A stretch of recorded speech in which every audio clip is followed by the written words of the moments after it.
There's absolutely no way that I could have waited another day to crack into the other two boxes from the May 2013 California penny hunt that we did the other day.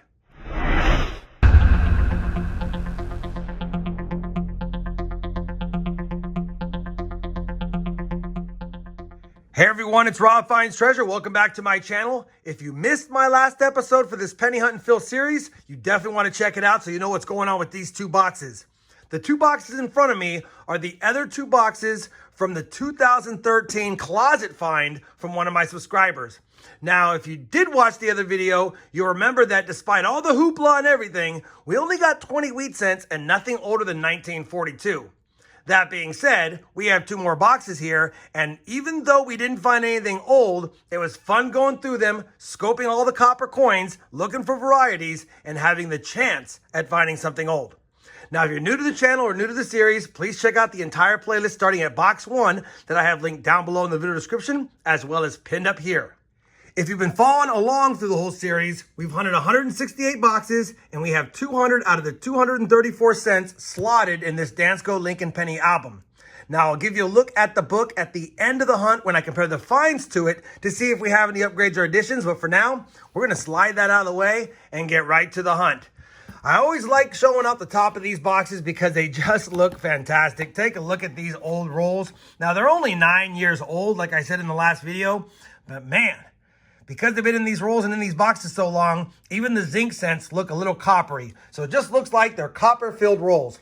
Now, we did get 5 pounds and 2 ounces in the 93.5 rolls we had in the last hunt. And you'll remember we were short 6.5 rolls because of the damage to the boxes. But this is a full 100 roll hunt. So I'll be curious to find out how much copper we get. I estimated we would have had 5.5 pounds in the last hunt had we had all the rolls. All right, I'm talking too much. I'm excited. Let's get right into the rolls. You guys know the drill. If and when we have a find, I'll bring it back in, and hopefully we find some good finds in these two boxes. We're on roll number 11, and we have our first wheat cent find of the hunt. Wheat cent number 1 is a 57 Denver. Roll number 20 is going to give us the second wheat cent of the hunt, and it was already obverse face, and so I saw it, 1956 Denver. Roll number 21, wheat cent number 3. And that's going to be a 1955 Denver. Roll number 31, we've made it to 4 wheat cents. This one is going to be a 1953, and it is a San Francisco mint. We'll take it. 4 all in the 50s. Oh, and we found a Canadian just a roll ago. Let's find some more wheats, though. Roll number 34 is going to give us the oldest wheat cent of the box. It's going to be a 1944 Denver, so we'll just quickly check it for that D over S, which I don't see. 1944 D, oldest of this box, and actually so far through more than 2.5 boxes, the oldest one we have found is a 42 D. So no oldies yet, but just about 1.5 boxes to go. Well, we finished that box, and the last dozen or so rolls are pretty light. Matter of fact, the whole box was pretty light. Only 5 wheat cents, so definitely a tough box, but still a fun hunt.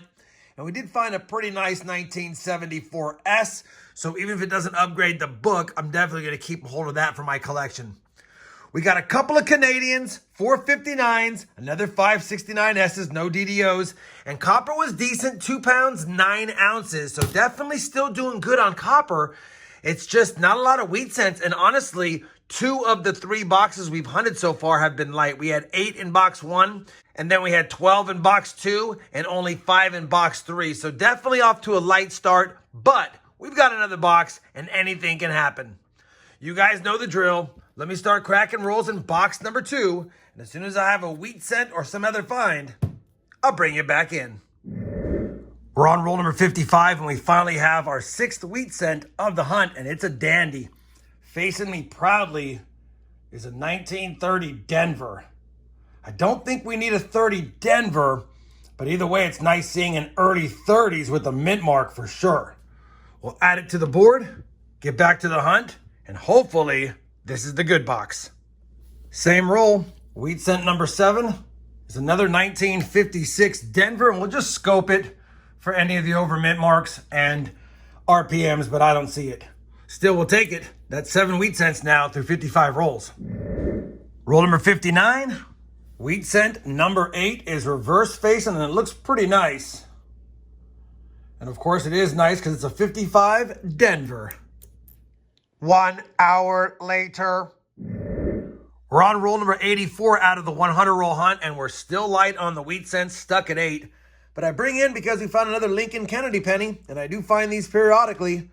It's a cool find. We don't really need them because I have quite a few of them now, but still one that I'll add to the board because it's a fun one to find in the boxes. Let's get back to the hunt and see if this box can heat up. It's been cold. Roll number 87, wheat cent number 9. And that's going to be a 57D with some gunk on it. Roll number 90 is going to have a beautiful looking wheat cent. Unfortunately, it's a 1958. 1958 Philly in fantastic shape. Love seeing the red wheat cents whenever I can find them. It's not often, but when I do, they're always nice to look at. The 1958 does have a very valuable DDO. Not many of them have been found, so probably not going to be it, and I don't see it. But we had to scope it being in this condition. What a nice looking wheat cent. Wheat cent number 10 is a dandy, but that's only 10 now through about 90 rolls. Roll number 95, wheat cent number 11, another 57 Denver.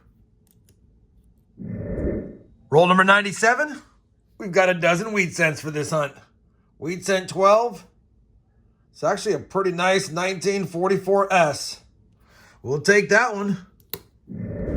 Roll number 100 is going to give us another wheat cent for 13 for this 2-box hunt, and that's just a 58 Denver. Well, we finished that 2-box hunt, and we're going to get stuck at 13 wheat cents for the hunt. Now, I know it wasn't a lot of wheat cents, only 5 in box 1 and 8 in box 2, but we did get 33 wheats total out of the 4 boxes, which puts it at the low-end average of what I get in the modern boxes I hunt today, so I'll take it. Yeah, nothing that old, only 1 coin pre-40s in all 4 boxes, but it was a 1930 with a Denver mint mark, and it's not one we see too often. Even though I already have it, it was nice to see it, and it's in decent shape. Could be an upgrade. We also found that beautiful 1958. Hopefully that's an upgrader. I can't remember if I have a nice red one in the 58 year. We'll have to see. We got that Lincoln Kennedy penny and a pretty nice 74S that we'll see if it upgrades as well. Although if it doesn't, I'm still going to hold on to it because I don't see a lot of San Francisco 74s in my local box hunts. We got 5 Canadians. We got 7 1959s, and we ended with 8 1969S's, less than the last 2 boxes, but still way more than I get in my local boxes and about average for California state boxes. Speaking of copper, this 2-box hunt yielded exactly 5 pounds on the nose of copper, so another good copper box as expected since we didn't have 9 more years of zinc cents in the boxes. Now that we've done the hunt, I need to compare the finds to the books to see if we have any upgrades because I don't think we have any additions. And after I do that, I'll come back with a look at the book and some final thoughts. I have compared the finds to the album, and even though we didn't have any additions, we actually had 4 upgrades. We were able to upgrade the 30D, the 44S, the 58P, and the 74S. And just for comparison, I'll put the 30Ds next to each other. You can see this one's kind of slick. That one's got more detail, so a good upgrade there. The 44S, the one that we had was a little bit slick, and the one we got in there is a little bit nicer of a strike, so we'll keep that one. The 58P, we had a pretty decent example, but it pales in comparison to the one we put in the book, so definitely an upgrade. And then it was a toss-up on the 74S, but the 74S I had a little bit of a discolored spot, as you can see. So the one we put in the book, even though it's about the same color, it doesn't have any imperfections on it, maybe a fingerprint, but nothing like that. So 4 upgrades in that hunt, I'll take that, especially this late in the game. Would be nice to see additions, but anytime I can upgrade scents, and especially getting another one that's a red scent, I'll take that all day. Hopefully you guys enjoyed this 2-box hunt. I know I did, and I'm pleased to announce that I did work out another deal to get the other 4 boxes. And even though this 4-box hunt wasn't awesome by any stretch of the imagination, it was a lot of fun. We got a lot of copper, we got some upgrades, and we always had a chance for an oldie and a goodie. If you did enjoy it, I'd appreciate that thumbs up. And as always, everyone, happy hunting, and thanks for watching.